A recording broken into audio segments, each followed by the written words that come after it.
Battle to the heavens की एक और नई वीडियो में आपका स्वागत है। पिछले एपिसोड में हमने देखा था मुगु ने टियर 8 का फुल कलर पे लाइटनिंग फॉर्म किया था, जिसकी वजह से सभी लोग ये देखकर निराश हो गए थे। इस तरह से मुगु इस कंपटीशन को जीत जाने वाला था और बेल टावर का इससे बहुत ज्यादा बदनामी और उसका एक एंशिएंट स्क्रॉल भी उसके हाथ में जाने वाला था। पर तभी शेयन सभी की उम्मीद बनकर आता है। मास्टर यालाओ के पूर्ण चिलिंग फ्लेम को यूज करता है और वहाँ पर एक सीक्रेट टेक्निक को इस्तेमाल करने लगता है। अब आगे एपिसोड स्टार्ट होती है। शेयन के इस सीक्रेट टेक्निक का इस्तेमाल करते ही ये पूरी जगह बहुत ज्यादा ठंडी हो जाती है, इतनी ज्यादा ठंडी कि आसमान से स्नोफॉल होने लगते हैं। पर अभी तो टेम्परेचर में डिक्रीज रुका नहीं था, टेम्परेचर और भी ज्यादा घटते जाता है और धीरे धीरे करके ये पूरा पिलगेजिंग कंपटीशन का अरीना बर्फ से जमने लग जाता है। ऊपर मुगु का 4 कलर क्लाउड शेयन के ट्राई कलर क्लाउड को सप्रेस करने की कोशिश कर रहा था। दोनों एक दूसरे से टकरा रहे थे। नीचे लोग शेयन के इस्तेमाल किए गए इस सीक्रेट टेक्निक से आई ठंड से ठिठुर रहे थे। जिसके बाद मुगु शेयन को देखता है, देखकर कहता है, घमंड, इतना ज्यादा घमंड। लड़के, क्या तुम्हें लगता है कि तुझ जैसा जूनियर मुझसे टकरा सकता है और मुझसे बिल्ड रिफाइनिंग में जीत सकता है? लड़के, बात अब पहले जैसी नहीं रही है। अब तो तेरा वो पूरा टीचर ही क्यों ना यहाँ आ जाए। मैं इस सिचुएशन में उससे भी सीरियसली नहीं लेने वाला हूँ। शेयन ये बात सुनता है, कहता है, मुगु, तुम अपने पावर्स पर कुछ ज्यादा ही विश्वास है, पर मैं तुम्हें ये बताना चाहता हूँ कि तुम मेरे टीचर से कंपटीशन करने के वर्दी नहीं हो। वैसे ही अपने फिस्ट को टाइट करता है और हम देखते हैं कि मास्टर यालाओ का बोन चिलिंग फ्लेम बहुत ही ज्यादा तेजी से इस पूरे अरेना में फैलने लगता है। एक खतरनाक पर ब्यूटीफुल फॉर्मेशन यहाँ पर क्रिएट होता है और ये बोन चिलिंग फ्लेम यहाँ पर बैठे सभी लोगों के बोन तक को ठंड से हिला दे रही थी। बेल टावर की जो सेकेंड हेड सुआन यी है, टेम्परेचर में इस अचानक से चेंज और इतने जोरदार स्नोफॉल को देखकर सुआन यी समझ जाती है कि ये कमाल याओ चेन के बोन चिलिंग फ्लेम की वजह से हो रहा है। जो थर्ड हेड है, तियान लेजी, वो भी हैरान होकर शेयन को देखने लगते हैं। उन्हें समझ में आ जाता है कि इस वक्त शेयन 3 तरह के हेवनली फ्लेम्स को एक साथ मैनेज कर रहा है। कहने लगते हैं, मुझे विश्वास नहीं हो रहा है कि ये लड़का 3 तरह के हेवनली फ्लेम को मास्टर कर चुका है। याओ चेन के डिसाइपल बहुत ज्यादा कमाल का है। वाकई में याओ चेन के डिसाइपल से मुझे यही एक्सपेक्टेड था। अब तो यहाँ बैठे सभी लोग भी देख पा रहे हैं कि शेयन 3 तरह के हेवनली फ्लेम को इस्तेमाल कर पा रहा है और ये लोग घबरा कर हड़बड़ाते हुए कह रहे हैं कि सिर्फ एक हेवनली फ्लेम को पोजेस करना एक पर्सन के लिए कितना ज्यादा डिफिकल्ट होता है और ये लड़का एक साथ 3 हेवनली फ्लेम को कंट्रोल कर पा रहा है।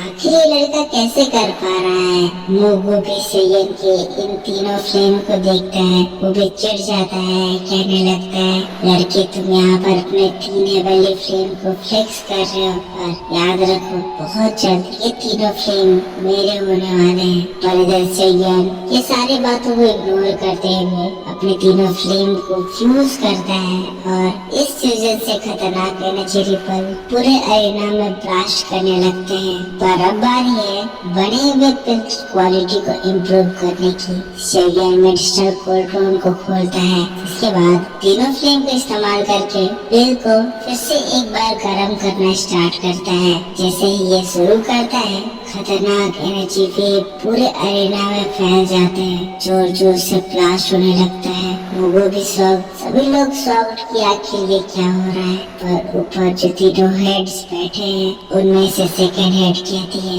याओ चेन, ये चीज अभी शेयन कर रहा है, ये सेम चीज हमने याओ चेन के पिल रिफाइनिंग में 8 ग्रेड के लेजर को रिफाइन करते वक्त देखा था। सुआन कोंगसी कहते हैं, क्या तुम याओ चेन के उस खतरनाक सीक्रेट टेक्निक के बारे में बात कर रही हो जिससे उसने बने पिल को और भी काफी ज्यादा एडवांस और अपग्रेड कर दिया था। मानना पड़ेगा याओ चेन का वो सीक्रेट टेक्निक एक मास्टरपीस था और वो बिल वर्ल्ड में हर एक अल्केमिस्ट के लिए एक सबसे ज्यादा सेटिस्फाइंग सीक्रेट टेक्निक था। शिवानी कहती है कि वही टेक्निक है। लगता है याओ चेन ने अपने सारे टेक्निक्स अपने डिसाइपल को सिखवा दिए हैं। जिसके बाद स्वान कुंगजी से कहती है, स्वान कुंगजी अगर शेयन इसमें सक्सेस हो जाता है तो तुम्हें शेयन को इसके लिए थैंक यू कहना चाहिए। इसकी वजह से पेड़ टावर की रेपुटेशन आज बच जाएगी। लेकिन दोस्तों शेयन की इस टेक्निक का इस्तेमाल करने की वजह से यहाँ पर एनर्जी इतनी ज्यादा बढ़ जाती है कि सभी लोग थोड़े से परेशान हो जाते हैं कि शेयन से कंट्रोल भी कर पाएगा या नहीं। वहीं ये चीज देखकर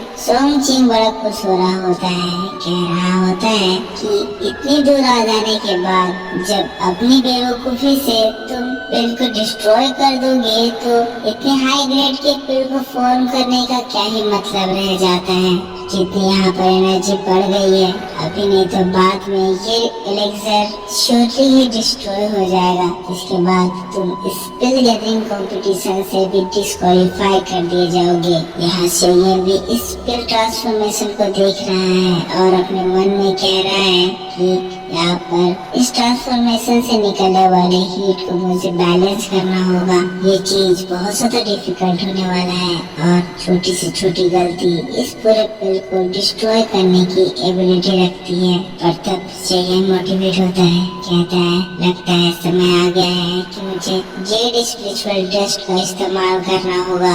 और शेयन उस स्पिरिचुअल डस्ट को तुरंत ही अपने फ्लेम्स के साथ मिला देता है। ये स्पिरिचुअल डस्ट शेयन ने उस कॉपर प्लेट से हासिल करा था जो कि बहुत ज्यादा रेयर और बहुत ही ज्यादा प्रीशियस था। पर इस डस्ट का इस्तेमाल करते ही हम एक काफी बढ़िया फ्यूजन होता हुआ देखते हैं जहाँ पिल में इसकी वजह से पतले लंबे नर्व्स का फॉर्मेशन हो जाता है। पर इतना काफी नहीं था। शेयन इस पिल को स्टेबलाइज करने के लिए अपने हाथों काटता है और उसमें अपने ब्लड के ड्रॉपलेट्स को मिलाता है, एक ब्लड सेक्रीफाइस, जिससे इस पिल में स्पिरिचुअल एबिलिटीज आएंगी। इस ब्लड सेक्रीफाइस की वजह से हम देखते हैं जो नर्व्स इस पिल में बन रहे थे वो सभी एक लिविंग नर्व्स की तरह जुड़ जाते हैं, एक्टिवेट होते हैं। जिसके बाद पिल से एक दोबारा तेज रेड रोशनी आसमान तक जाती है। सभी लोग देखकर शॉक्ड। तब सब लोग देखते हैं आसमान में एक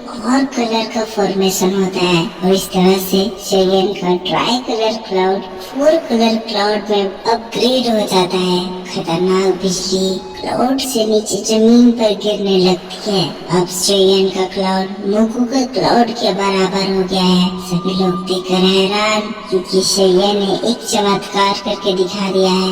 एक बने हुए पेड़ का उसने क्वालिटी अपग्रेड कर दिया जिससे एक 4 कलर क्लाउड यहाँ फिर से अपीयर हो गया है। मुगु भी ये सारी चीजों को देखकर घबरा रहा होता है। उसे भी विश्वास नहीं था कि शेयन ये चीज सच में कर पाएगा। बहुत ज्यादा याओ चेन को कोस रहा होता है कि उस बुढ़े याओ चेन ने अपनी सीक्रेट टेक्निक इस लड़के को सिखा दिया है जिसकी वजह से आज शेयन उसके हाथ से जीत को छीन कर ले जा रहा है। पर यहाँ तो शेयन रुकने का नाम ही नहीं ले रहा है। इस 4 कलर पिल के बाद वो एक बार और लाइटनिंग क्रिएट करता है जिससे एक खतरनाक ब्लड एनर्जी पूरे अरेना में फैल जाती है। पर यहाँ आसमान में भी क्लाउड में चेंजेस आते हैं और वही रेड एनर्जी एक बार फिर से क्लाउड में ऐड होती है और ये 4 कलर क्लाउड 5 कलर क्लाउड में ट्रांसफॉर्म हो जाता है। क्लाउड का साइज और ज्यादा बढ़ जाता है। अब शेयन का ये 5 कलर टियर 8 का पिल इस अरेना का सबसे वैल्यूएबल पिल बन जाता है। जो लाइटनिंग अभी तक ब्लू कलर में हो रही थी, लाइटनिंग का कलर भी चेंज हो जाता है और लाइटनिंग अब और ज्यादा स्ट्रॉन्ग होकर पिंक कलर में हो जाती है। सभी लोग इस नजारे को देखकर अमेज थे। उनकी आंखों में इन्हें विश्वास नहीं हो रहा था। पिल वर्ल्ड में ये चीज करना एक चमत्कार के जैसा है और शेयन ने वाकई में ये चमत्कार कर दिखाया है। ये चीज देखकर अब सभी लोग बहुत ज्यादा खुश हो जाते हैं और शेयन के लिए जोर जोर से चीयर करने लगते हैं। ये पूरा अरेना शेयन के नाम से गूंज उठता है। यहाँ शेयन के दोस्त भी इची देखकर बहुत ज्यादा खुश हो गए हैं। साओयिंग, दानचेन, दानसवान, ये लोग भी इची देखकर बहुत ज्यादा हैरान है। साओयिंग काफी ज्यादा इमोशनल हो गई है, कह रही है शेयन तुम सक्सीड कर गए, पर अभी तो इस पिल गैदरिंग का मेन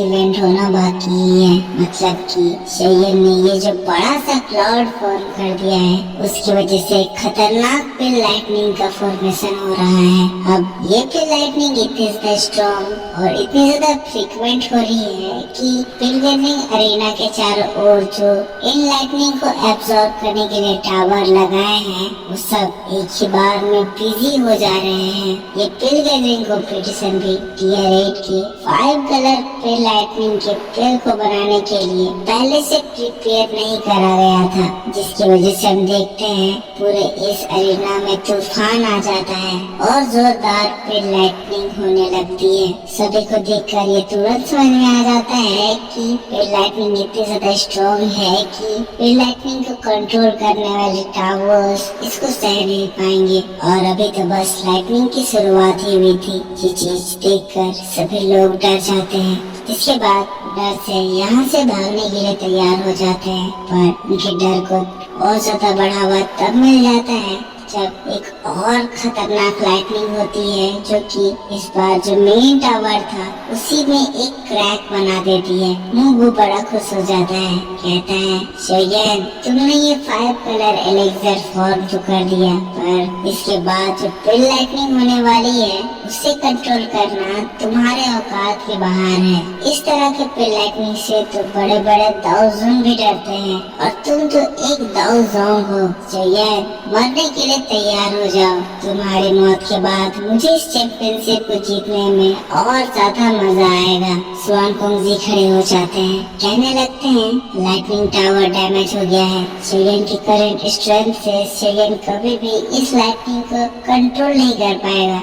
सभी लोग अपने आप कंट्रोल करके शेयन को देख रहे हैं। लिटिल फेरी डॉक्टर शेयन को चिल्लाकर कहती है कि शेयन वहाँ से पीछे हट जाओ, ये लाइटनिंग बहुत ज्यादा स्ट्रॉन्ग है और लाइटनिंग टावर डैमेज हो गया है। और शेयन वहाँ पर सीधा खड़ा इस मोमेंट में यहाँ इस जगह को छोड़कर जाना नहीं चाहता है। और इसी बात के साथ ये एपिसोड यहाँ पर खत्म हो जाता है। तो मेरे दोस्तों आप मुझको बताओ कि आपको ये